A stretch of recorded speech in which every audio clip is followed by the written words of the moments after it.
자, 여러분, 사이버치 프로그램의 설계와 개발의 기초 제3장 두 번째 시간입니다. 사이버치 프로그램의 개발과 설계의 전체적인 개요를 정리하도록 하겠습니다. 개관입니다. 프로그램 설계에 대한 기본적 정의와 설계와 개발을 해야 하는 이유에 대해서 살펴보도록 하겠습니다. 두 번째로 프로그램 설계를 위해서 사전에 고려해야 할 점을 살펴보도록 하겠습니다. 세 번째, 프로그램 설계에 포함해야 하는 요소들을 살펴보겠습니다. 마지막으로 프로그램 설계와 개발을 위한 과정 8가지 단계를 도해와 설명을 통해서 이해해 보도록 하겠습니다.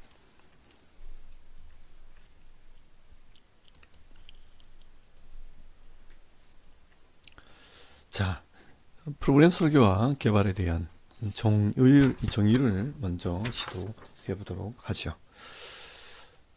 프로그램 설계와 개발이라는 것은 조직이 프로그램을 개발하는데 사용하는 과정 체계 전체를 이야기합니다. 그래서 조사, 자문, 컨설팅입니다. 초기 설계, 시험, 재설계와 관련한 반복 과정 체계를 프로그램 설계와 개발이라고 이야기합니다. 프로그램 설계는 해당 과정에서 해야 하는 활동들의 계획이라고 볼 수 있겠습니다. 그러면 이런 프로그램 설계와 개발을 왜 해야 되는가? 그 이유 5가지를 살펴보도록 하죠. 첫 번째, 우리 프로그램이 실제로 필요한가? 두 번째, 고려진 프로그램 설계는 실제로 상정한, 그러니까 예상한, 우리가 대상으로 하는 참여자의 욕구를 충족시키는 것. 그리고 고려진 프로그램은 효과적인가? 그리고 상황에 맞게 프로그램을 적절하게 조정하여야 하는가? 그리고 프로그램은 실제로 참여자들을 위해 작동하는가? 이러한 것들을 살펴보고 정교하게 다듬기 위해서 프로그램 설계와 개발을 하게 됩니다. 이 5가지는 아주 중요한 질문들입니다. 실제로 프로그램을 우리가 기획하고 짤 때, 구성을 할 때 이 5가지 질문들은 머릿속에 늘 염두에 두고 체크리스트처럼 우리가 살펴봐야 합니다. 이 프로그램이 진짜로 필요한 것인지, 우리의 욕구가 아닌 참여자의 욕구를 충족시키는 것인지, 또 이 프로그램은 효과적일 것인지, 우리의 대안이 과연 바람직할 것인지를 판단해야 됩니다. 그리고 우리의 실천 활동은 인간과 사회에 대한 개입입니다. 그렇기 때문에 상황이라는 것이 아주 중요하죠. 이런 상황 혹은 맥락에 맞게 프로그램을 계속해서 조정해 나가면서 설계와 개발을 해 나갈 수 있느냐, 구현하고 운영을 해 나갈 수 있느냐를 봐야 합니다. 처음 기획했다 하더라도 프로그램을 구현할 때와 프로그램을 운영할 때는 상황이 또 바뀔 수 있겠지요.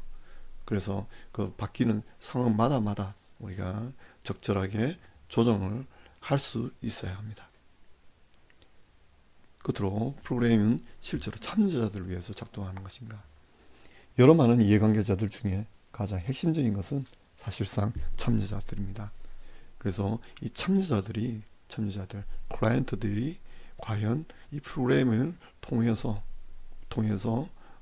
이익을 얻고 또 이 프로그램은 참여자 중심으로 작동을 하고 있는지를 끊임없이 체크를 해 나가야 됩니다. 그래서 이 5가지 질문은 여러분 이론적인 것일 뿐만 아니라 여러분들의 나중 실천 활동을 하는 데 있어서 상당히 중요한 질문들입니다. 꼭 기억해 놓으시고 여러분들의 머릿속에 꼭 넣어 놓으시길 바랍니다.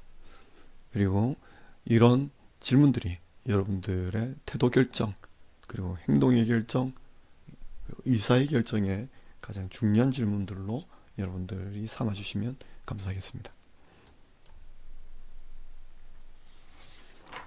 자, 상황을 고려하기 위한 질문들입니다. 앞서 설명했지만 상황이 아주 중요하다고 말씀드렸었죠. 그러면 우리는 상황을 고려하기 위해서 상황을 고려하기 위해서 어떤 질문들을 던질 수 있는가? 첫 번째, 프로그램 설계는 지리적 상황, 도시냐, 시골이냐, 시골 중에서도 어촌이냐, 농촌이냐, 아니면 산촌이냐 등등. 그리고 원격, 지리적으로 가까우냐, 뭐냐를 살펴봐야 합니다. 프로그램 설계에 있어서 이런 지리적 상황은 아주 중요하다고 볼 수 있겠습니다. 이 지리적 상황은 하나의 인간의 생태계의 특성을 드러내는 것이고, 또 생활 수단들의 어떤 여부라든지 아니면 수준들 등등을 다 결정하는 것이기 때문에, 우리가 이 프로그램 설계가 어떤 지리적인 상황 토대하여서 설계를 하고 이루어지고 있는지를 살펴봐야 합니다.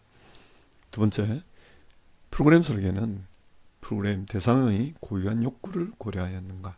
다시 말씀드리지만 기관의 욕구나 조직의 욕구, 그리고 사역자 개인의 욕구 혹은 후원자의 욕구가 아니라, 프로그램 설계에서는 가장 중요한 것은 프로그램 대상의 고유한 욕구가 가장 중요합니다.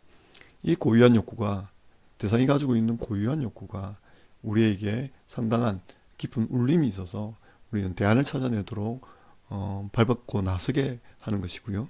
또 이해관계자들 중에 후원자들이라든지 정치적 후원자들이라든지 결정자들이라든지 이런 사람들 찾아가서 설득하고 이해시키고 참여를 북돋기 위한 노력들은 바로 여기 프로그램 대상의 고유한 욕구에서 출발한다고 볼 수 있겠습니다.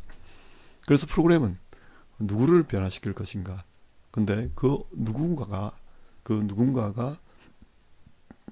누군가를 우리가 얼마만큼 애착을 느끼고 있는가, 관심이 있느냐, 이해를 깊이 하고 있느냐, 그리고 우리의 마음이 거기에 가 있느냐, 이것이 상당히 중요합니다.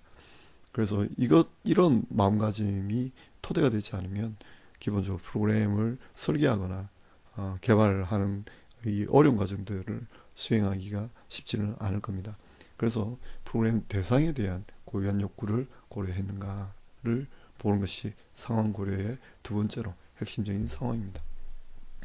핵심적인 요건입니다. 세 번째로, 프로그램 설계는 더 큰 프로그램의 전달 체계에 속한 일부 활동인가, 아니면 프로그램을 지원하는 체계가 있는가를 살펴봐야 합니다. 우리의 프로그램이 어떤 우리 한국 사회 혹은 우리 부산시의 정책적인 흐름과 연결되어 있을 가능성이 아주 높습니다. 대부분 우리가 활동하고자 하는 활동 내용들은 이런 정책적이고 제도적이고 법적인 영향력들에 많이 받습니다. 그래서 정책의 변화, 국가 정책이라든지 지방정부의 정책이 이제 이 프로그램의 전달 체계보다도 더 큰 프로그램 전달 체계가 되겠죠. 그래서 우리는 이런 프로그램이 사실상 조직 전체의 프로그램들 중에 하나의 프로그램일 수도 있고, 또 부산시나 아니면 한국 사회의 대한민국 정부의 큰 정책의 일부분일 수도 있습니다. 이것을 이해하는 것은 우리가 어떤 법적 지원을 받고 또 정책적인 지원을 받을 수 있으며 행정적인 지원을 받을 수 있는지에 대해서도 판단을 내릴 수 있는 근거가 되기 때문에 중요합니다. 네 번째, 프로그램을 제공하는 조직 유형이 잠재적 참여자들이 프로그램을 인식한 방식의 차이를 만들어내느냐. 그러니까 우리가 이 프로그램을 제공하는 조직 유형 그 자체가 잠재적 참여자들이 이 프로그램이 어떤 것인지를 판단하는 방식의 차이를 만들어내느냐 만들어내지 않느냐, 이런 질문들도 아주 중요하다라고 볼 수 있겠습니다. 다섯 번째, 프로그램 설계를 상황에 맞춰 얼마나 쉽게 적용할 수 있는가, 그리고 다양성의 측면을 적절히 고려하고 있는가를 살펴봄으로써 우리는 이런 프로그램 설계와 개발을 위한 고려할 점들 중 첫 번째인 상황을 고려하기 위한 질문들이 되겠습니다. 그래서 이런 상황을 고려하는 데 있어서 이런 질문들을 해결할 때는 이해관계자와의 의논, 자문을 받는 것이 아주 중요합니다. 그래서 프로그램의 이해관계자는 앞서 말씀드렸지만 직원, 참여자, 후원자 또는 기타 지역사회 서비스 제공기관, 자원봉사자들도 될 수 있겠고요. 또 지역사회 주민들도 될 수 있습니다. 그래서 이런 이해관계자가 사실상 가지고 있는 가치관들이 있을 겁니다. 프로그램의 실용성과 가치와 원칙의 균형을 맞추는 것이 종종 타협을 의미할 수 있습니다. 이해관계자와 의논해서 조율을 해나간다는 것은 이런 타협을 의미할 수 있다라고 보는 것이죠. 그래서 어떤 타협은 프로그램의 핵심 가치를 손상시킬 수도 있습니다. 현실적으로는 그렇습니다. 그렇지만 이해관계자와 의논은 프로그램을 맥락에 맞게, 상황에 맞게 구현하는 사람들과 프로그램을 사용하는 사람들에게 중요한 바를 결정하는 데 아주 큰 도움을 주게 됩니다. 그래서 우리가 이런 균형을 맞추는 어떤 타협 작업들을 해 나갈 때 우리의 가치가 무엇인지, 우리 조직의 가치가 무엇인지, 프로그램의 핵심 가치가 무엇인지를 이해관계자들과 깊이 있는 의논 수기를 통해서 계속해서 의사소통을 해 나가면서 가치를 발전시켜 나가는 과정들로 만들어야 된다. 그러려면 그렇게 된다면 우리는 이런 상황을 고려하는데 좀 더 도움이 될 수 있다라고 볼 수 있겠습니다.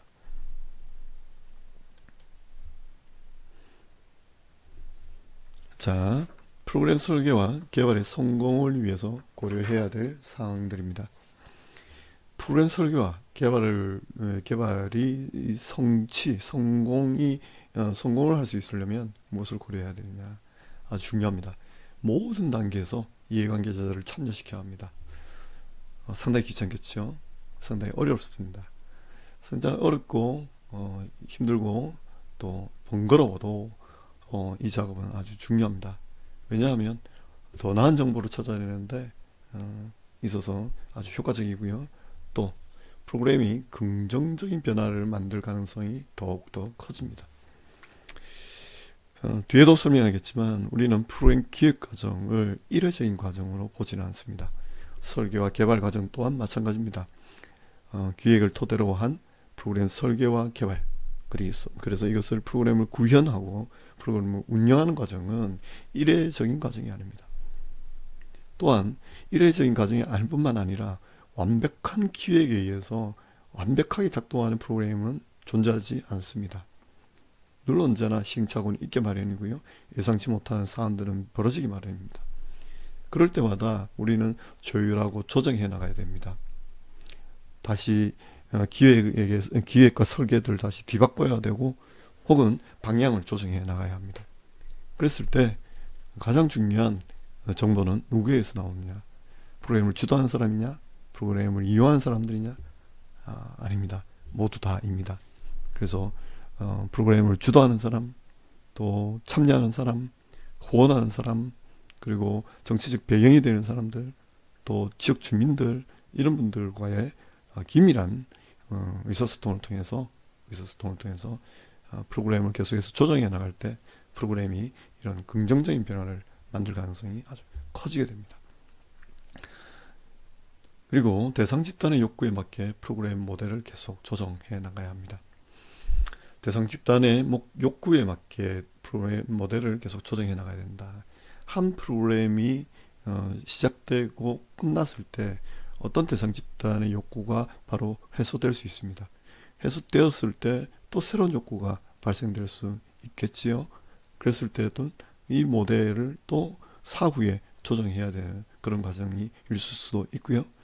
또 다르게는 두 번째는 대상 집단의 욕구가 프로그램의 초기부터 시작해서 프로그램의 말기까지 가다 보면 욕구가 바뀔 수가 있게 됩니다. 우리가 타겟으로 초기에 둔 욕구가 실제로는 중간에 다 해소가 되어서 혹은 변경이 되어서 이후에는 다른 욕구로 이전되거나 또 재생산될 수도 있습니다. 그랬을 때는 프로그램 모델을 계속 조정을 해 나가야 된다는 것이죠. 세 번째로 변화가 필요한지 즉시 할 수 있도록 프로그램의 모니터링 및 평가를 위한 과정 체계와 기준을 구축해야 합니다. 이것은 사전에 기획 단계에서 미리 구축해야 됩니다. 모니터링의 지표는 무엇으로 할 것인지, 언제 할 것인지, 또 모니터링의 대상이 무엇이, 어떤 행동 과업을 대상으로 할 것인지를 미리 계획하고 세팅을 해 놓아야 합니다. 그리고 사업 과정 평가와 사업 평가에 대한 어떤 과정 체계와 기준 자체를 사전에 구축해야 합니다. 나중에 프로그램을 우리가 실제로 기획서를 쓰게 될 때 이 부분에 대해서 좀 더 강조하고 구체적으로 설명을 하도록 하겠습니다.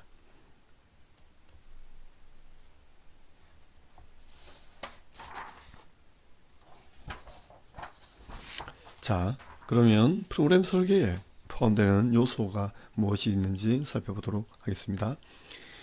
프로그램에 대한 욕구, 두 번째 프로그램 목표 및 결과, 그리고 프로그램의 원칙, 프로그램의 구성 요소입니다. 하나씩 살펴보면 프로그램에 대한 욕구, 이건 대상 집단의 욕구가 무엇인지, 지역사회에 이용 가능한 것이 무엇이 있는지, 그리고 욕구와 이용 가능한 것 사이의 격차를 우리가 조사하고 파악해야 됩니다. 그것이 프로그램에 대한 욕구입니다. 두 번째로 프로그램 목표 및 결과가 프로그램 설계에 포함되는 요소입니다. 프로그램이 특정 대상 집단을 위해 달성하려고 하는 것이 목표 및 결과겠죠. 목표는 사전에 세우는 것이고요. 결과라고 하는 것은 목표가 달성한 그 상태를 결과라고 이야기할 수 있겠습니다. 세 번째, 프로그램의 원칙입니다. 프로그램 원칙은 프로그램을 안내하는 기본 규범, 규칙, 가치들입니다. 그리고 프로그램을 구성하는 요소입니다. 설계에 포함하는 요소는 프로그램을 구성하는 요소도 포함해야 합니다. 그래서 프로그램 구성 요소는 제공되는 특정 상호 연결된 활동들의 집합들을 구성 요소라고 할 수 있겠습니다.